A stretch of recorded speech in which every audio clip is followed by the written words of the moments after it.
Hello, everybody. It's Becky here at Aunt Beck's Creations. Now, yesterday I did a video talking about making these lunch totes, how to measure your container and how to figure out the size of squares you needed. And so I have cut out enough to make 2 of these for Scott.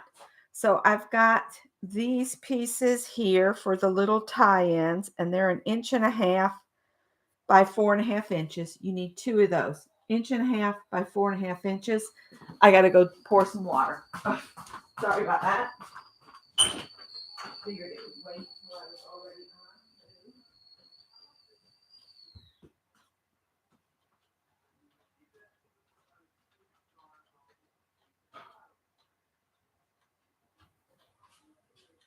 I ain't got time to mess with you right now.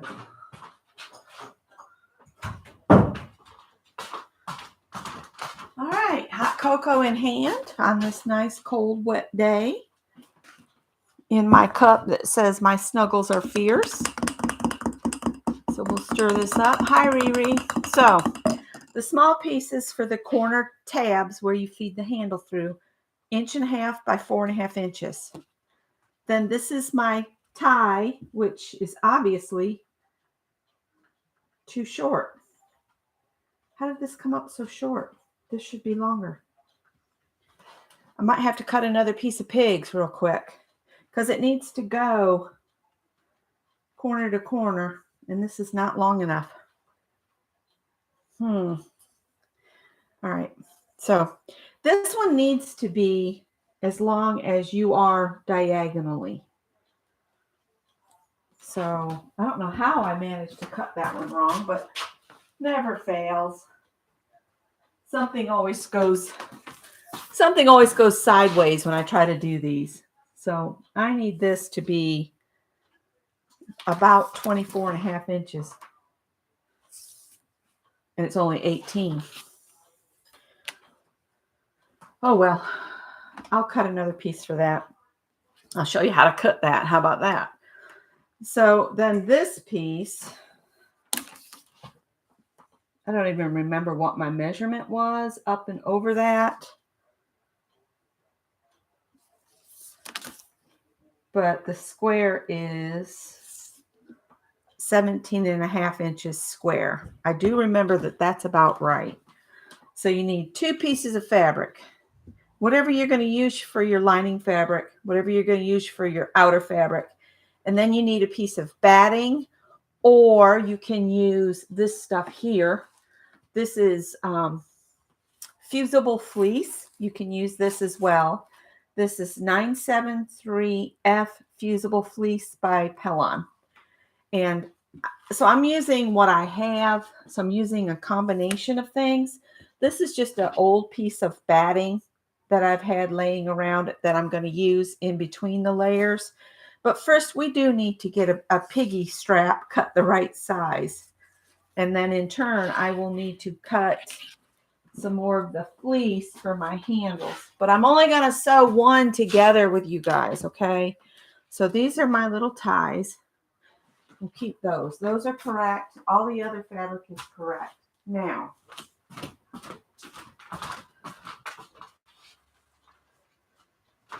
I need to iron this fabric really quick so I get the right size. I might save some of that. I'm going to iron this leftover piece real quick.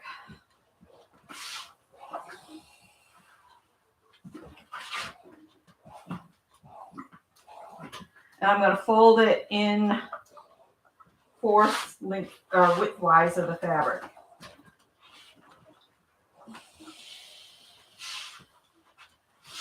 Bernadette, just lay down, bud. Just lay down.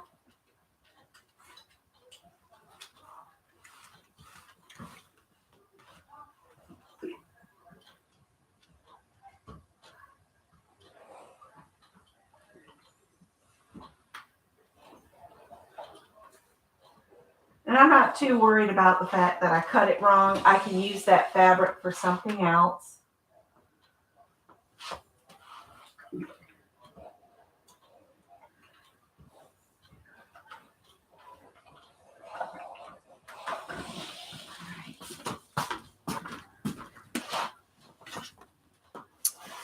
So I'm going to line this up. The folded edge, I'm going to line up on any line. Let's move it up so you guys can see. All right. So I'm going to line this up with a line. It's more important for me to have this folded area along a line than trying to line up on either end because it's all uneven. So I'll take my ruler and I'm going to line it up with the line that's closest to this end and then make sure it's lined up down here. I have little, you can buy these little sanding paper stuff, dots, sandpaper dots, and you can put them on your ruler. Then when you push down on this, your ruler doesn't slide all over the place. And then I'm just going to cut this. Might be time for a new blade. Okay. Then I want to cut a 4.5 inch strip. If I remember right, this is 4.5 inches. Yes. So I'm going to turn it because now I'm going to use the ruler instead of the lines on the mat. I see a lot of people do all their cuttings with the lines on the mat. Once I get a straight edge and the folded, this is at a good 90 degree, then I just use my ruler and do 4.5 inches. Line up along your fold. Line up down this edge so you're at 4.5 inches. And then cut.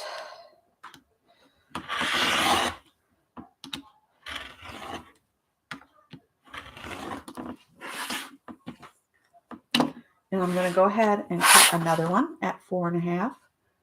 So I have the other one cut for my spare thing that I'm making. All right, and so now I have this extra piece that'll go in with my scrappy bits to use on other projects. All right, so now I'll set one of these aside with my other set of those. And this one, I needed it like 25 inches. So if I unfold one of these, half of 25 is 12.5. I'm going to line this up. Actually, I can just use my ruler because it's 12.5 inches. And people will say they don't like these rulers with this extra 1/2 inch. I kind of like it because that gives you that 1/2 inch so you know what a 1/2 inch beyond that is. So you could say you could add a 1/2 inch seam line. So I need this to be at the 12.5. So I'm going to lay the edge of the ruler on the fold. And then I'm going to line this edge up here and cut it. And now this should give me a piece that's the right size. And I'm going to get my square so I can show you what I mean. And I'll bring these back. And I'm sorry, I'm kind of focusing because I want to make sure I'm not messing up again. This piece needs to run this way. And it's too long now, but that's perfect because we can trim it to adjust it. So make your strap that goes diagonally on your carrier a little bit longer than that. You can always cut it shorter. All right. So we also need, this is going to be too short, so I'm going to cut another piece of this. You need a 1-inch strip the same length as your tie or your handle.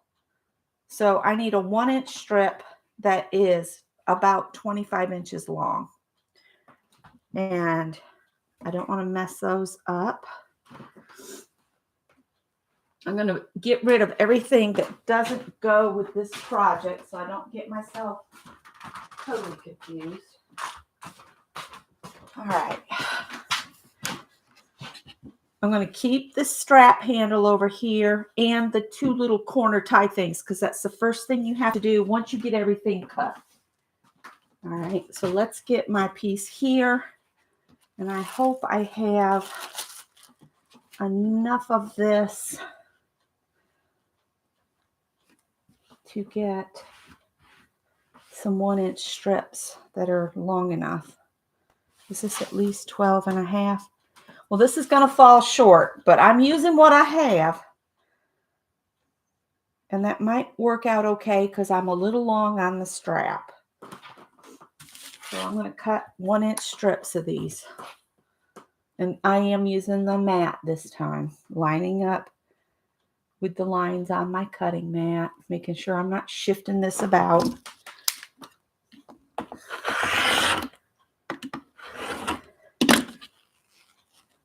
And I need 2 of these, 1 for each tote. So while I've got it out, I might as well do it, right?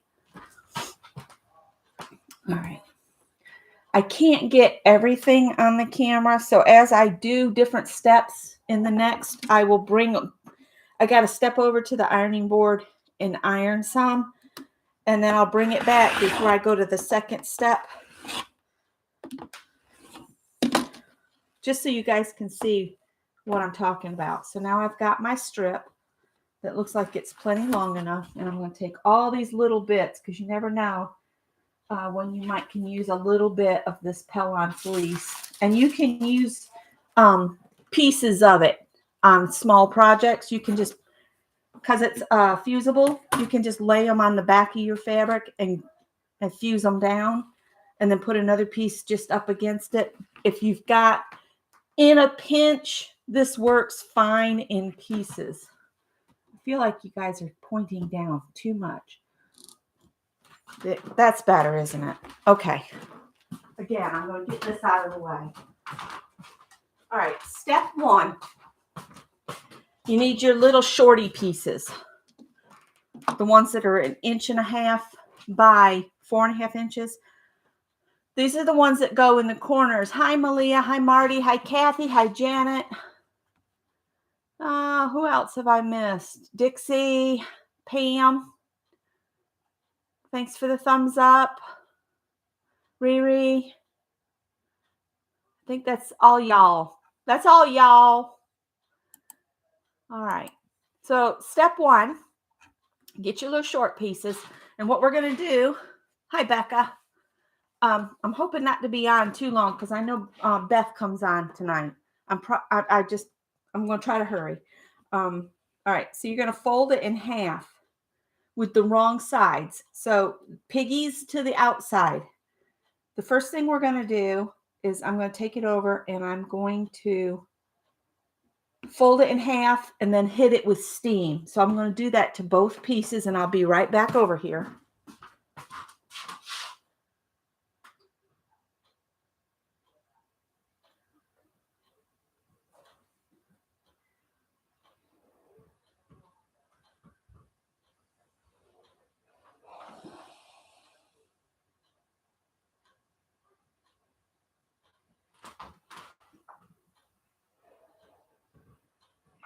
I actually put water in my iron to do this, so I get nice steam. All right, so now they're half their width, right? You're going to open it back up like this. This is hard to see, pink on pink, isn't it?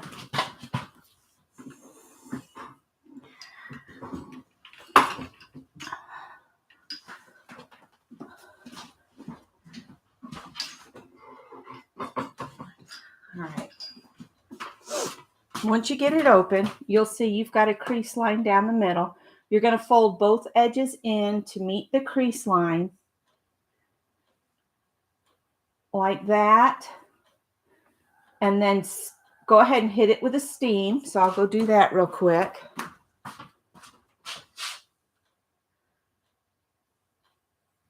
You just want them to meet at your original steam line in the middle.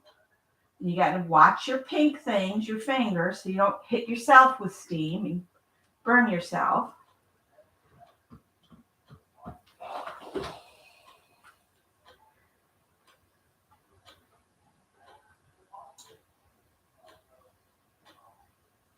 I think the thing that takes the most time is if you want to add the quilting to it to keep it held together.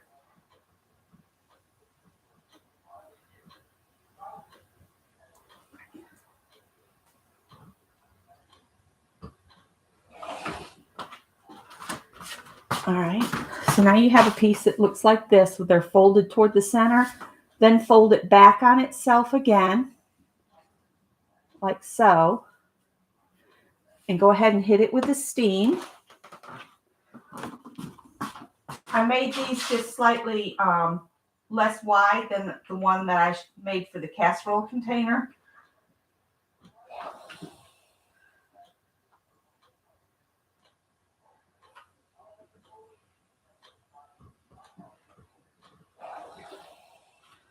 All right, so your pieces should now look like this. And then I used my clips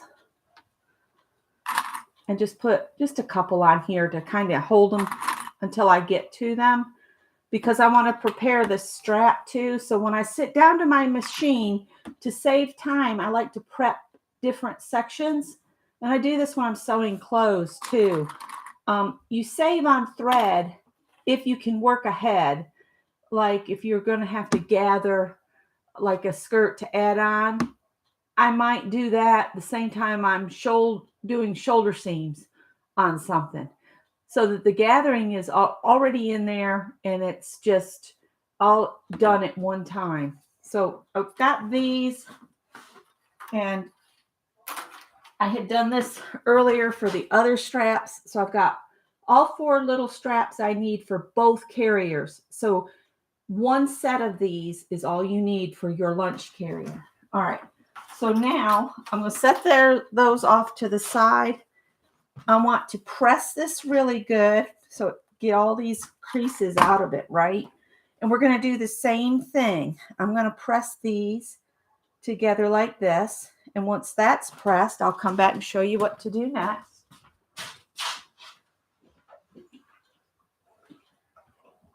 These little pigs are so stinking cute. And knock on wood, there will be no issues with the sewing machine, right? It's going to be good. I'm saying it for the sewing machine's benefit.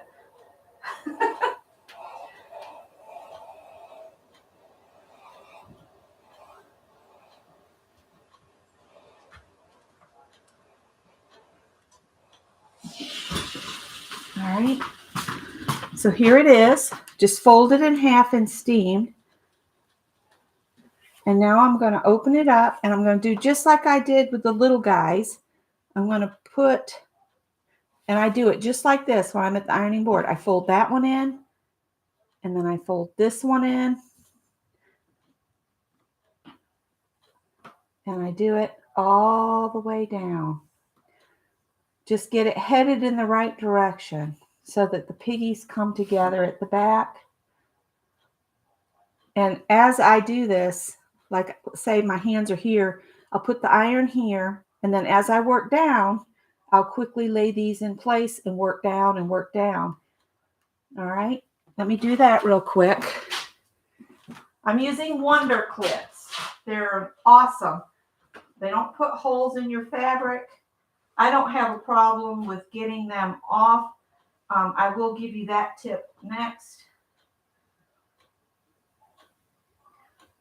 Because I don't pinch them to get them off. I will show you what I mean.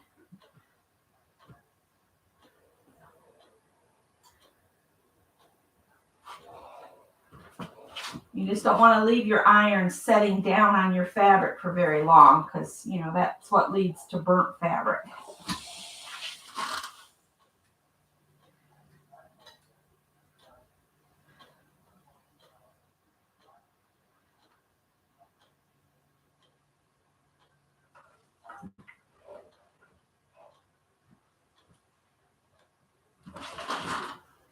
All right.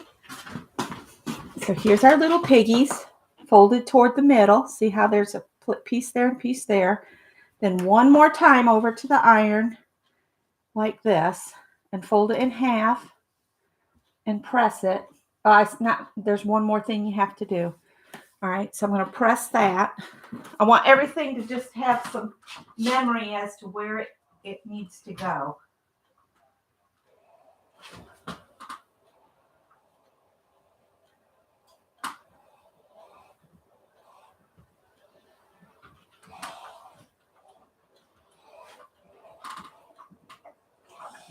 Okay, so here you go. All right, so now you're asking, what about this piece? What about this piece?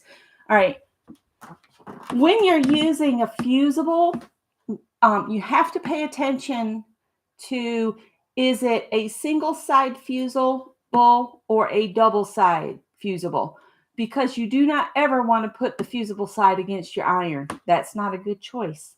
But on this application, I could use either single-sided fusible fleece or double side, because this is what we're going to do. We're going to open this up, and I'm going to open one side of it, and I'm just going to tuck my fusible fleece inside.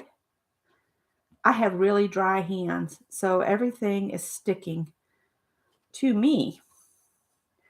And just lay it in the trough that's basically there, like so, and center it. So you have maybe a little bit of excess over here, because remember, we are going to trim this strap probably some. And then just fold this back over top of it. And then fold this over like so.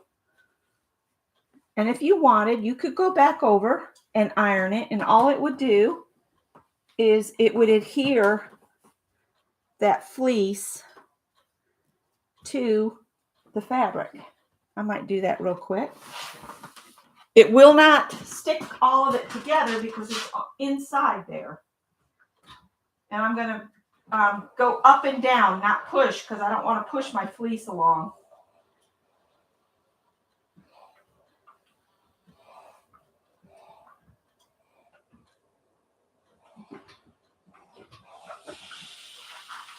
All right. So now it is in there, and it's fused to that piece on the back. I'm going to put some Wonder Clips on here. When you use your Wonder Clips, you'll see that one side is got an arch to it and one side is flat. You want to, when you're putting them on, whatever you're going to put them on, make sure the flat side is going to be the part that goes across your sewing machine base.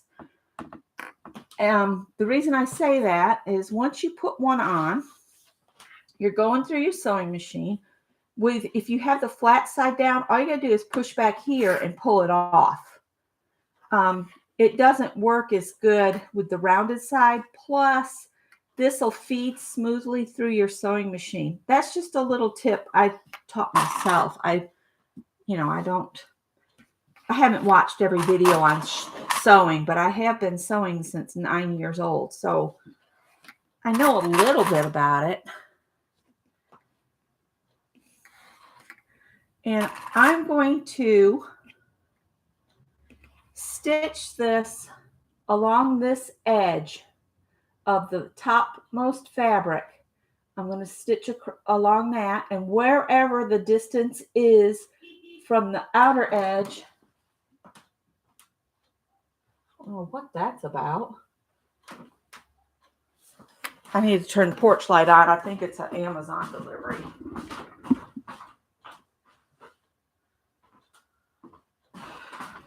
Hope she's not going to give it to the neighbor because she don't live here. Yeah. They get confused because my front door is right next to my neighbor's driveway, which is weird. But anyway, when I figure out what this distance is, and I'm going to say it's probably about 1/4 inch, I'm going to do another trip down the opposite side so that I have top stitching on the outside of my strap. So this will be the underneath part, this side, and the other side will be what people see. I'm going to run all of the little corner tabs through the sewing machine now. And hi, Teresa. Yep. Press and slide away. It's the easiest thing to do. Let me sew these. So talk amongst yourselves. I'm knocking everything on the floor. And then we'll need this stuff when I come back.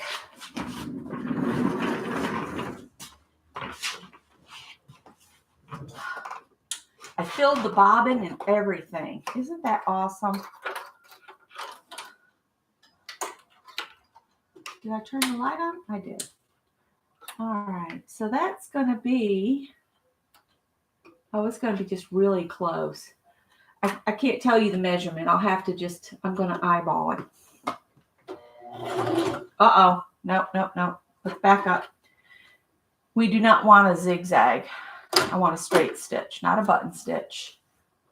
And I need no width on it.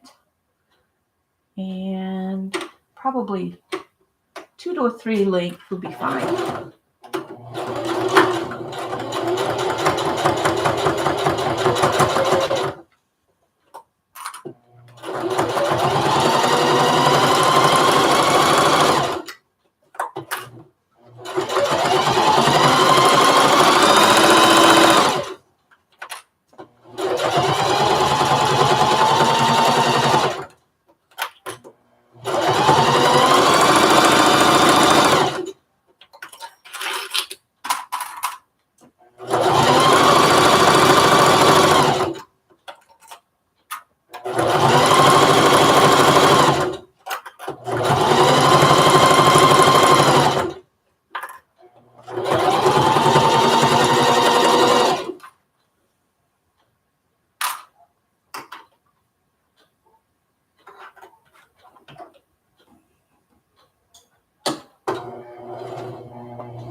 I'm only putting the little corner tabs through once because they're so narrow.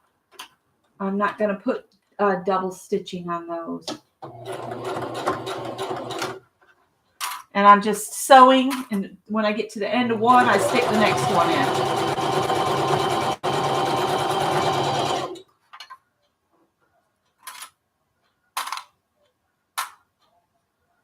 And they're so small, I'm taking all of the little clips off.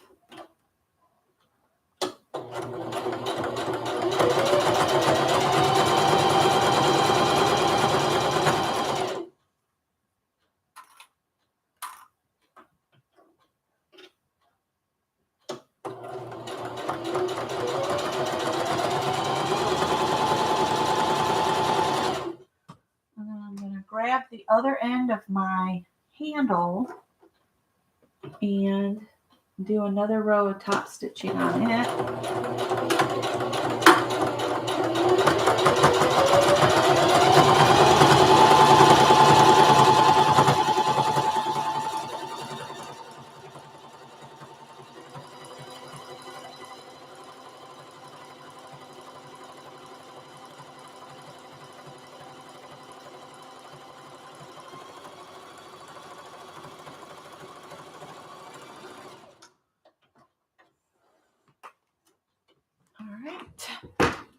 So see, I stitched them all around. Now I just got to cut them apart. I'm going to leave 2 of the little hangers together and put them with the other one that I've got to make.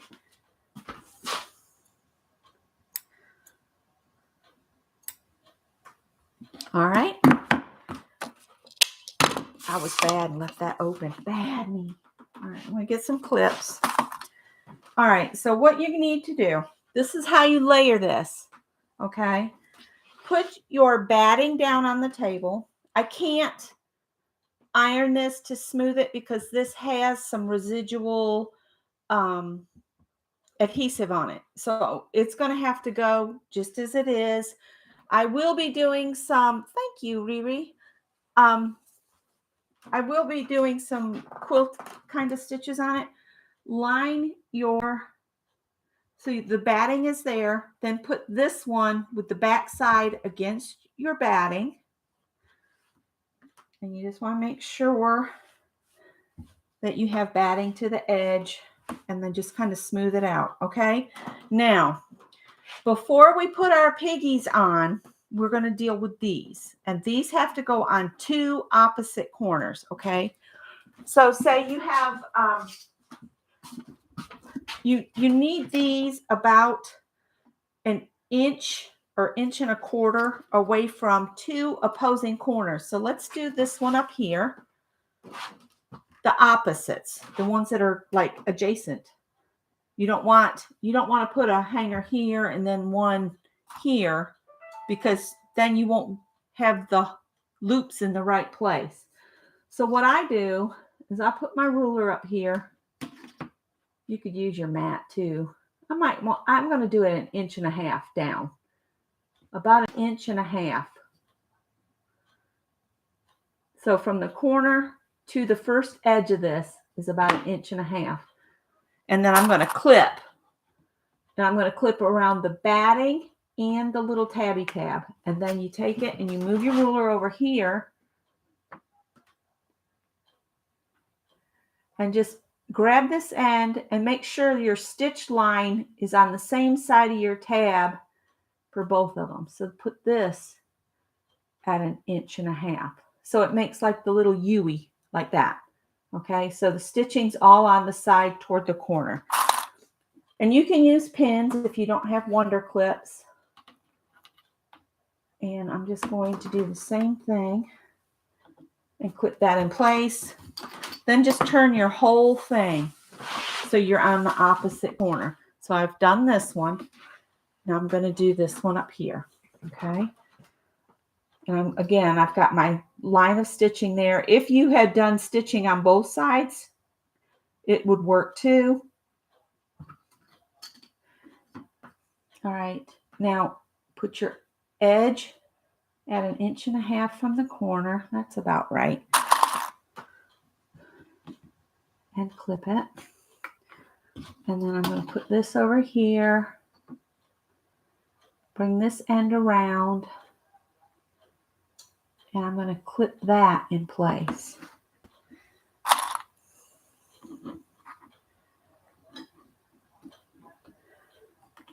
All right. So now I've got my layers together. My loops are held on. So now I can take my piggies and I'm going to put the piggies down, face down onto the black dots.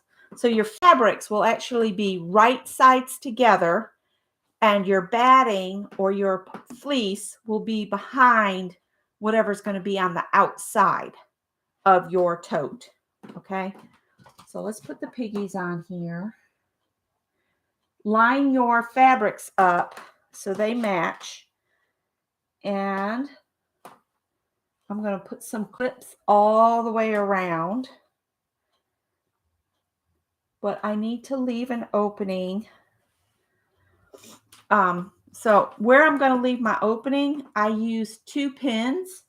So I'll put a pin in probably about 6 inches from the corner. Then leave on a hand width opening. That should give you plenty. If you can get your hand in it, you can turn anything right side out. Okay. So that's what I use, my hand width. So I will not sew between these 2 pins. And now when I put my Wonder Clips in now, I need to remember piggies will be next to the sewing machine. You don't want to have that batting next to your feed dogs. It makes a mess if you do that. So what I'm going to do is when I put my Wonder Clips on, it's going to feel like I'm putting them on upside down, but the whole thing's going to get flipped over so that the fabric is against the plate. So I will just put this clip with the flat side up. I'm going to put a clip in my corner here.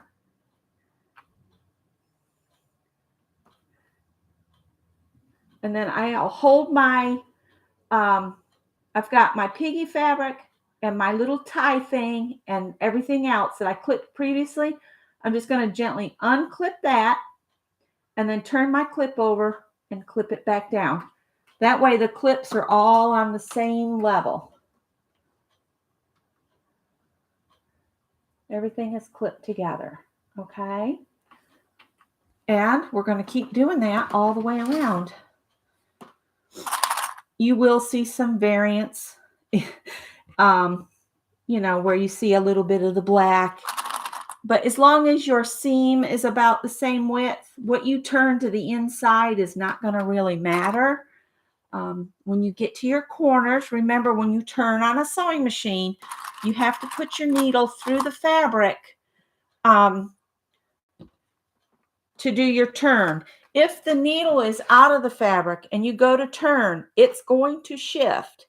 And then your stitching will be all kitty-wonkle. That's a word. I made it up. Kitty-wonkle. Don't ask me how to spell it. It's a made-up word. And you only have to leave that opening on one side. And you put the tie on after you sew it together. I'm going to pull that over a little bit. And again, I'll grab everything. So the piggy fabric, the tie and everything. And I'm just going to take this off, flip my clip over and get it so it's all together. It's just when you get to those, you need to slow down so you don't shift anything and guide it through under the presser foot. That way you won't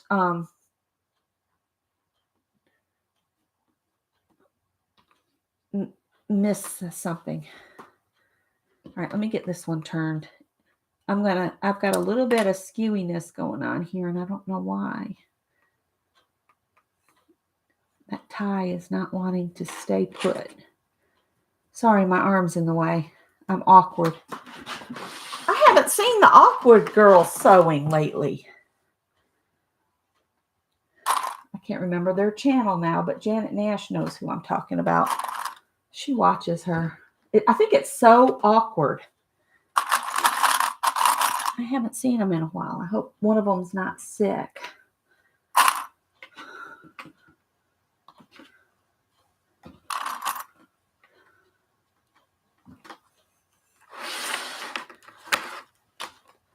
All right.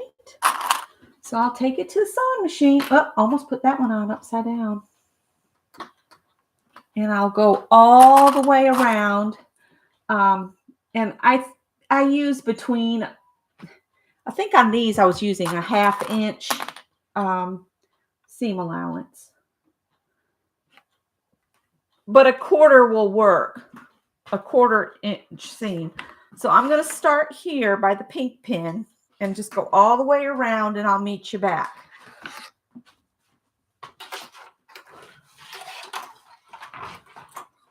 Well, I need my little container.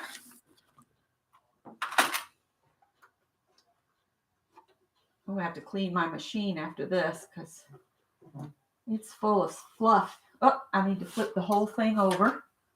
So actually, I'll be starting at the red pin because I want to have the batting on the upside down here. So that's my 1/2 inch mark. I'm just getting used to this sewing machine. It's my new one, so bear with me a minute. And I do go forward and back to make sure the stitching's locked in next to where the turning hole is, so that I don't stretch it out.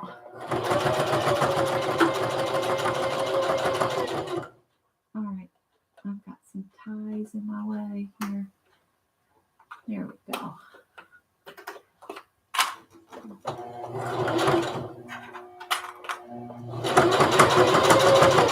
Whoops.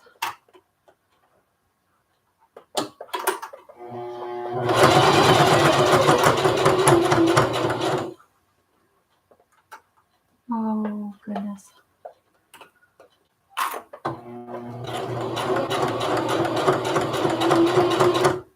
Corner 1.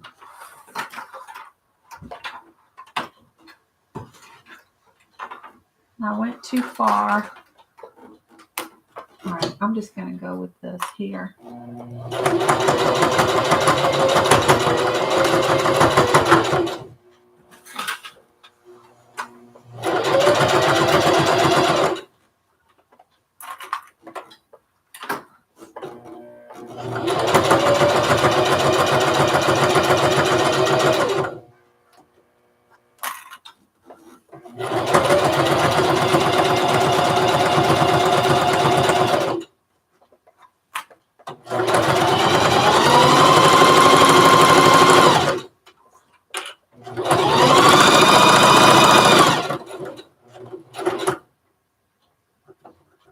my one machine, I can push a button and it'll put the needle in the fabric. But this one's not like that.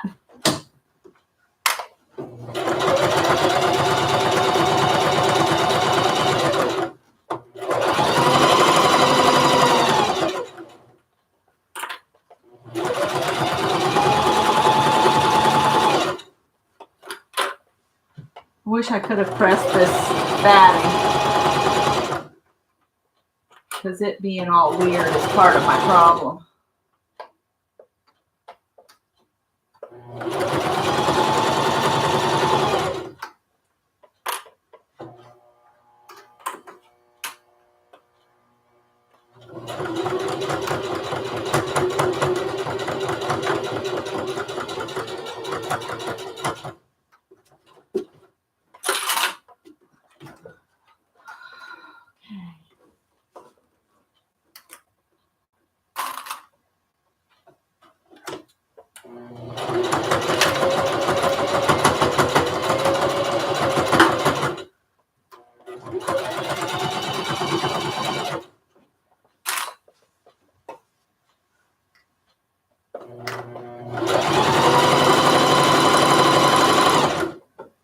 What is catching up here? Goodness gracious.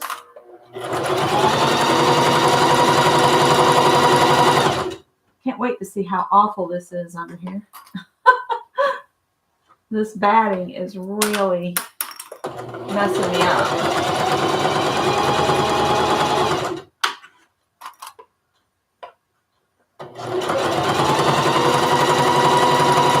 Kind of wishing I had used all the fleece instead of trying to use this old ratty piece of batting that I could press flat.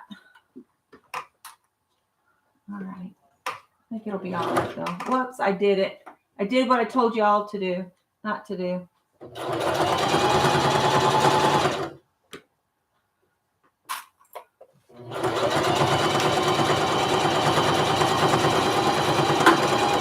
Let me look at it real quick before I share. I'm afraid it's a mess, but we'll see. Oh, it's not too bad. I do have some places that need some attention though. I just want to make sure, because the batting shifted as I was going. I'll show you what I mean. Because it was wonky. See how the batting went on beyond, and I was trying to guesstimate my hem. I'm going to trim this, and wherever it's kind of shy, I'm going to go back in and do another line of stitching.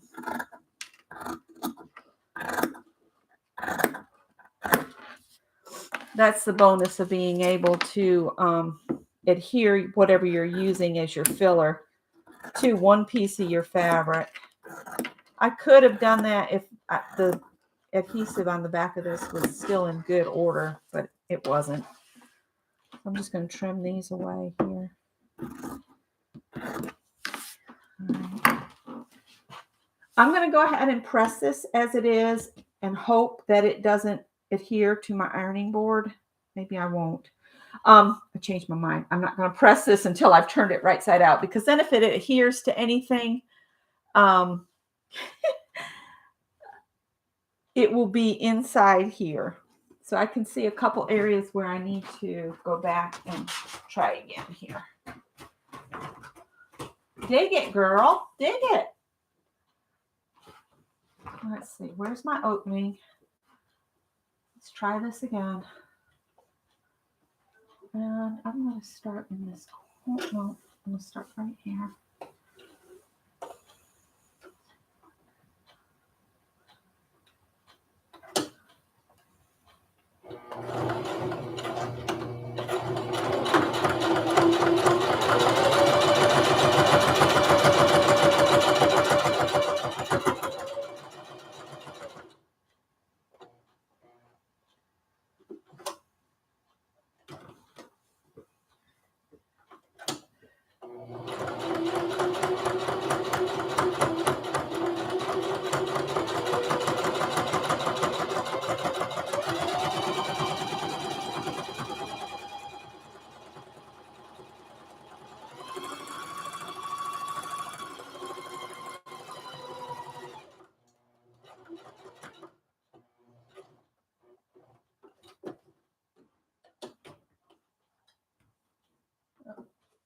back a couple stitches.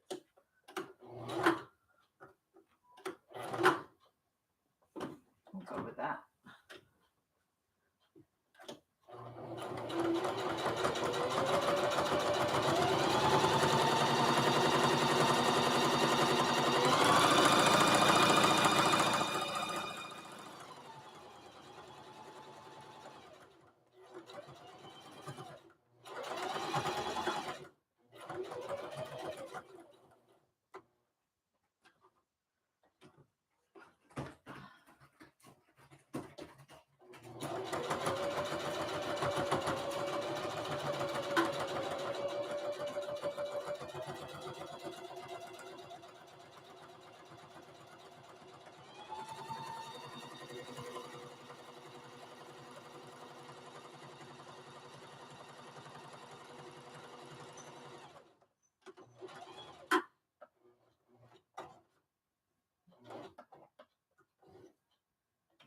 Almost done. Sorry.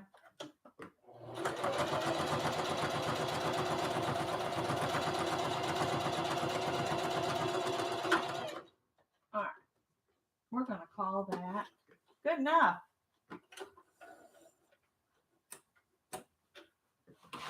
All right. I've sewn all the way around the outside except my opening here. Go ahead and trim your threads.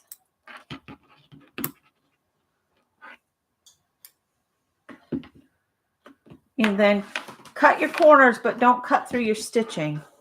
Just cut the corner off like that.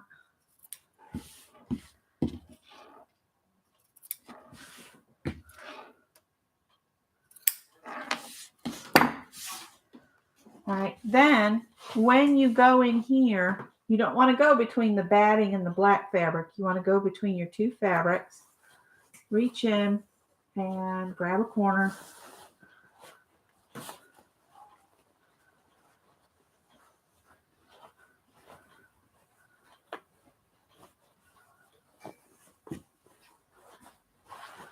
They call this birthing a bag.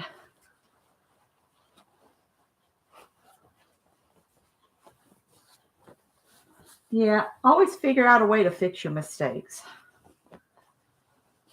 Yeah, my seam was a little off anyway. All right, I'm going to get my chopstick thingamajig.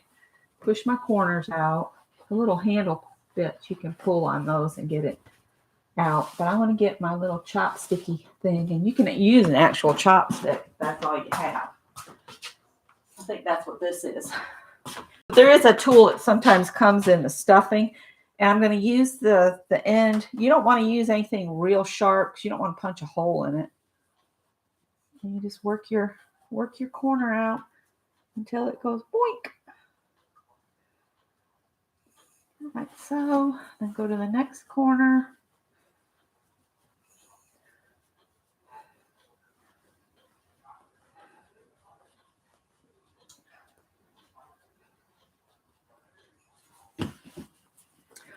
Just get them as pushed out as far as you can get them.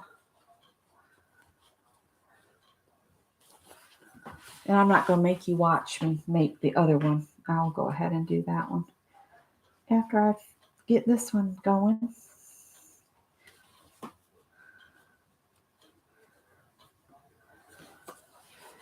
All right. Now I'm going to take this over and I'm going to press this a half an inch on both sides. So the side of the black, I've got to include the batting in that fold. And then I will include the piggies. And then I'll iron the whole thing nice and flat. And then I will use clips to hold this closed. So I know that that is where the opening is for turning. So I'm sure to get right at the edge. And then I'm just going to edge stitch real close to the edge all the way around. You have to take your time when you get to these corners because you have to sew into that corner, turn, and then shift your little loopy thing or it will catch on your presser foot. Okay, so let me go.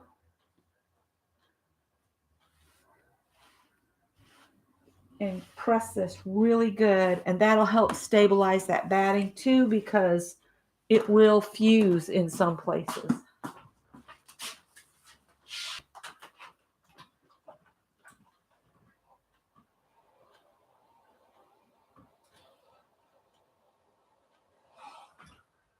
And it's better to lift and set back down than to try to push the fabric around. Fabric doesn't like to be bossed around. If you set your iron up and down on it, it does better. When you're doing quilting, when you're doing anything with multiple layers, it's better to steam it by lifting up and down.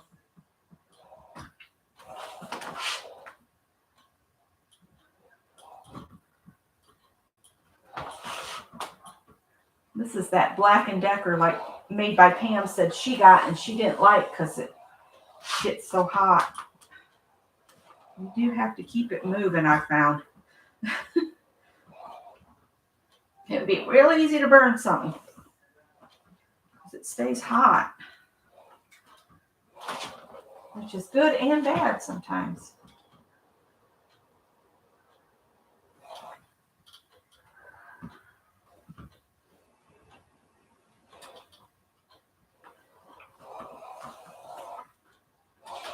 All right, I'm going to turn this over and iron from the piggy side.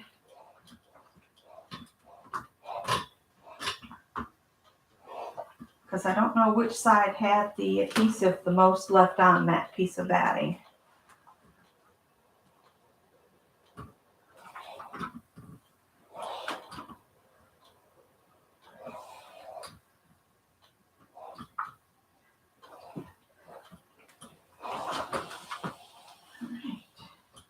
Coming together. This is where I need to stitch the most careful. And I'm just using cream thread in my sewing machine tonight. All right, so now it's all nice and pressed. Pressing is the key to a really good finished project when it comes to sewing.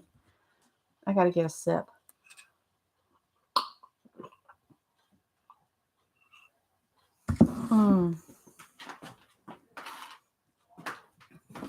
Where's my opening?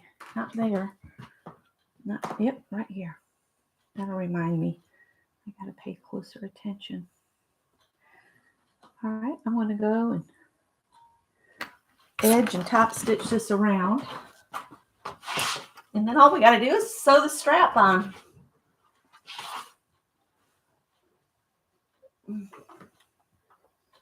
I'm doing it just a real close to the edge.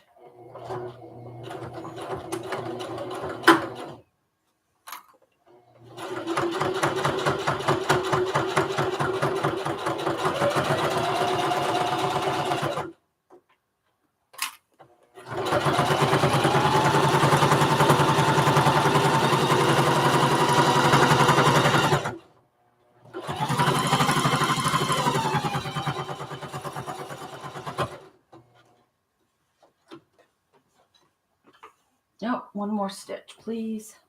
There we go.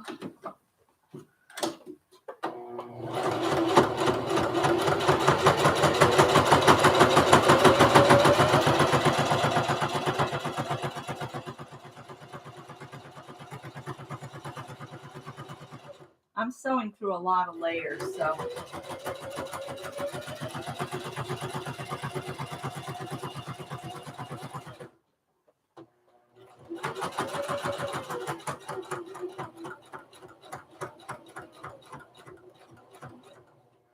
Coming into one of those corners with a loop on it, so I'm having to slow way down.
need more stuff on my sewing table.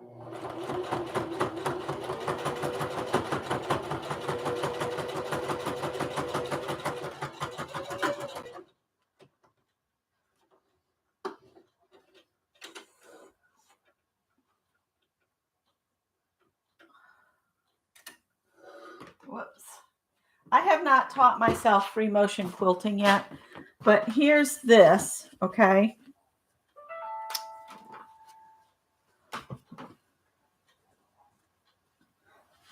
Trim those off there.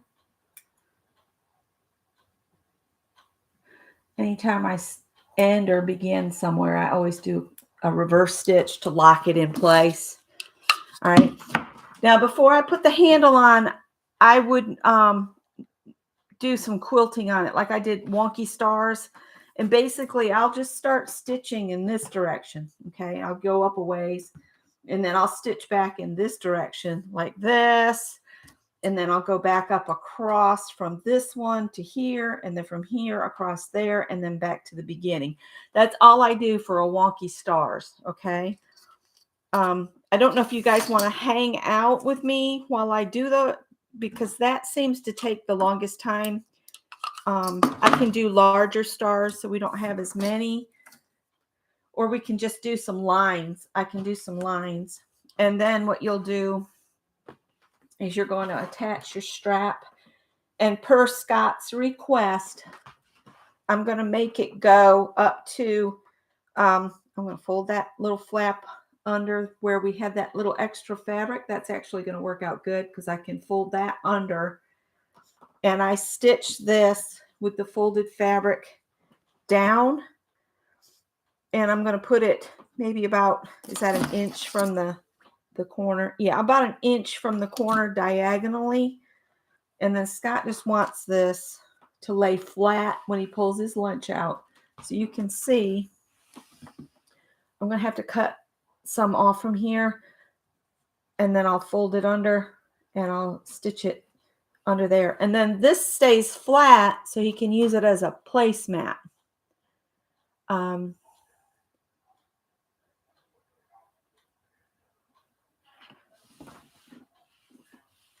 So I'm going to just do some squares on this, I think.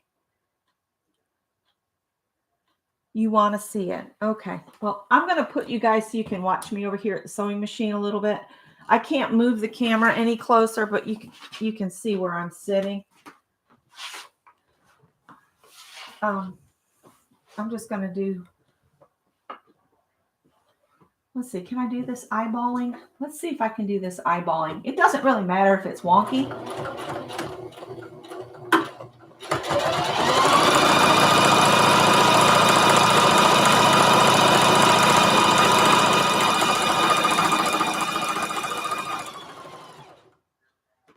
I know what I'll do is I'll just go around.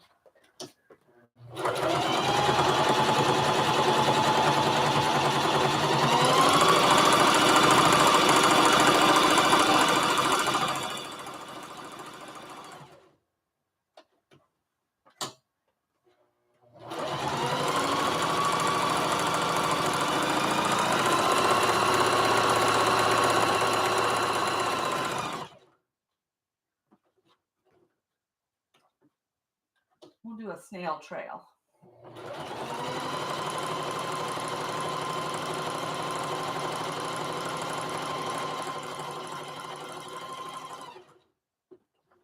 Always turn your hand wheel toward you. You don't want to mess up your tension discs.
Got a little bit of buckling, but not too bad.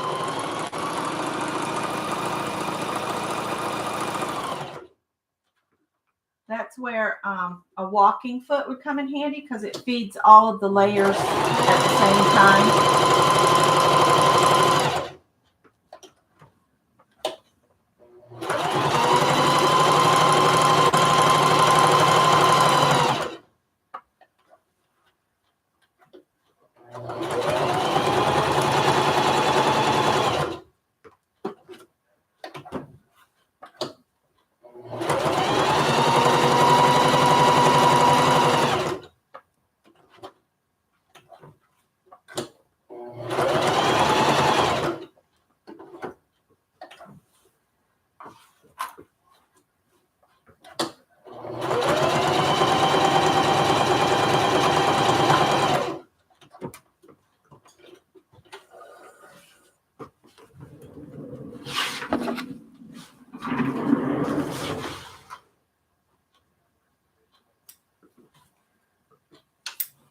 All right. Let me show you what I did. I just went around like a snail's trail, and you can see I got a little buckling here. That's because the fabric didn't feed through smoothly, but it's a lunch tote, for crying out loud. And I want to snip that off. All right. So now I'm going to press this one more time. I'm big on pressing because it really does help.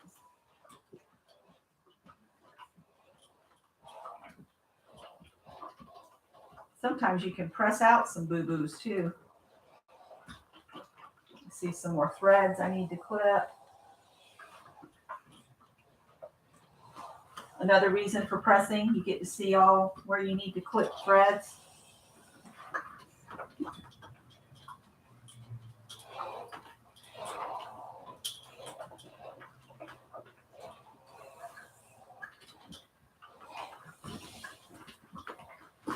Yep, that helped.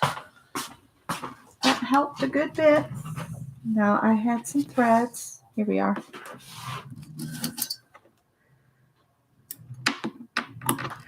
All right, some piggy wiggies. Piggy wiggies. All right, now we need to do the I'm sorry I'm not keeping up with chat, you guys, but I have to focus on this. Yeah, I'm gonna fold this under, and I'll use a pin, and I'm gonna put this. Can you guys see that? Piggies, you're in the way. Here we go.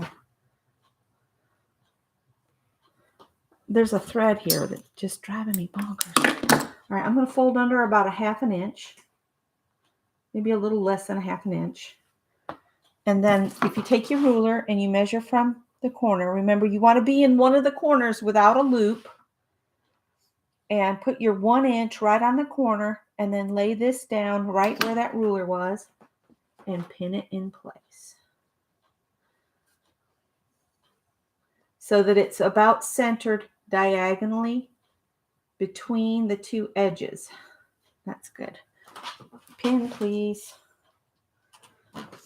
And I attach these with zigzag stitches, 2 rows of zigzag. And you want the good side of this up, not where you've got your folds that are kind of wonky. If you do it this way, then this is the side that everybody sees. I do 2 rows of those, but we need to trim this to our length.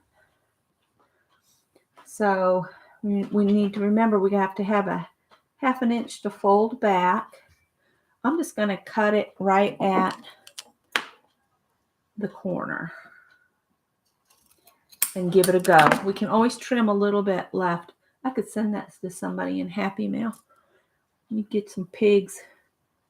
So if I fold this 1/2 inch over, see with that batting in there, this end's going to be thicker, but it'll be all right. See, I'm not far enough away from the end. So put my ruler with the one at the corner. I'm going to eyeball this. And I want a 1/2 inch here. I need to cut about 1/4 inch off from here. Okay, and then I'll fold this under that 1/2 inch. And hopefully it'll still reach. Yeah, that's about right. And then I'm going to center it. And usually when I'm centering, I'm doing it all by eyeball. I don't get hung up on it being exact. Now, is this going to lay nice and flat for Scott? I think it will. He just likes to use these as a placemat, so he has something to set his silverware on, which makes a lot of sense to me. All right, so I'm going to take and to do 2 rows, not very far apart, basically along the edge, and then about where the raw edges are in here, I'll put another row across, and that'll give 2 rows of zigzag, and I'll go forward and back, like forward, back, forward. So 3 passes. That way it's stitched on there really good, because you got to keep in mind his food is inside this. So I want it to make sure it's stable. So let me, I need to switch this to zigzag. Turn this button. That's the zigzag. And then we need the width of the zigzag at about a 3. And then let's see if I can get this fat one under here. There we go. So there's 1 back, and then forward.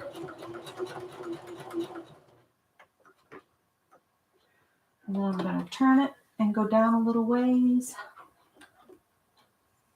Oh, you know what? That needs to be on the other side.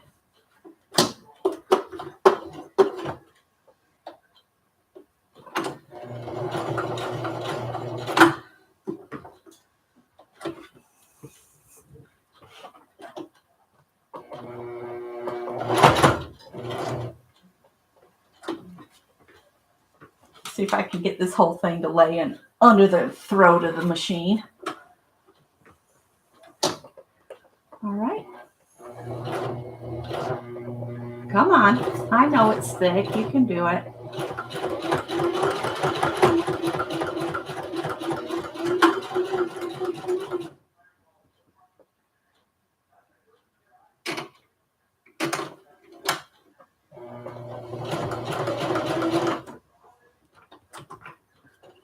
All right. Let me see if I can get this out of the machine.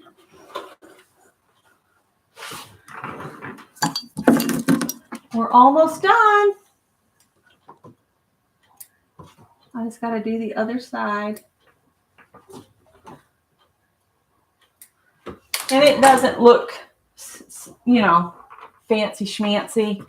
I could put some Wonder Under on a little pig and just cover my stitching with a little pig. I'd have to find my Wonder Under. I think Violet sent me a bunch of it.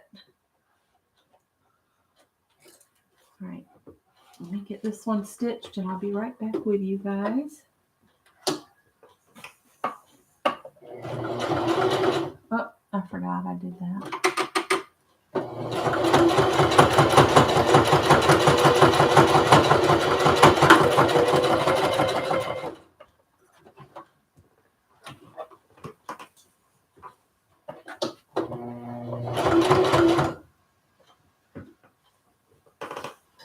We're almost done. Give me just a second.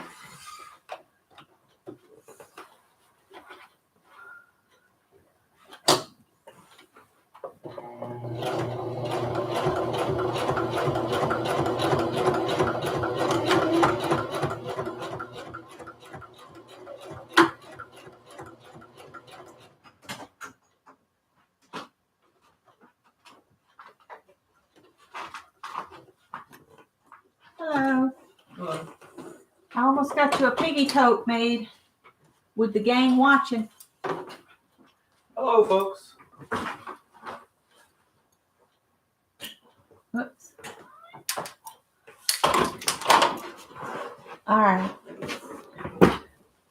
This is what I'm talking about. I could cover this up with a little square of piggy fabric and just stitch it on by hand, but I'm not fussed about that. So now to use this, you put your food in there, your container. I don't have a container handy, but once your container's in there, then you take this, feed this through here, and then you feed this one through here. And there you go. Lunch tote.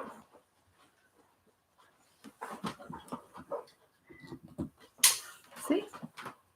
There we go. Ta-da!